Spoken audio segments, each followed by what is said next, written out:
आपण डॉक्टर नसलो तरी 1.5 वर्षाआधी मोठं ऑपरेशन केलं, काही लोकांच्या गळ्यातले पट्टे आणि गळ्यातले आणि कमरेतले पट्टे उतरवले, असं मोठं विधान मुख्यमंत्री एकनाथ शिंदेंनी केलंय। शिवसेनेत 1.5 वर्षांच्या आधी झालेल्या बंडावर मुख्यमंत्र्यांनी हे विधान केलंय। तसंच नाव न घेता मुख्यमंत्री एकनाथ शिंदेंनी उद्धव ठाकरेंना टोला लगावल्याचं म्हणलं जात आहे। नागपूरच्या डॉक्टर आणि उद्योजकांच्या एका कार्यक्रमामध्ये मुख्यमंत्री बोलत होते। मी तसा डॉक्टर नसलो तरी मोठं ऑपरेशन 1.5 वर्षापूर्वी केलेलं आहे।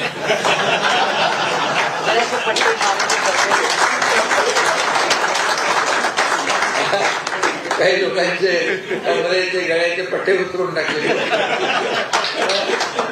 मग ते म्हणाला डॉक्टर श्रीकांत डॉक्टर एकनाथ शिंदे। तर ते कधी आणि नंतर खरंच मला डी वाय पाटील डॉक्टरेट केली।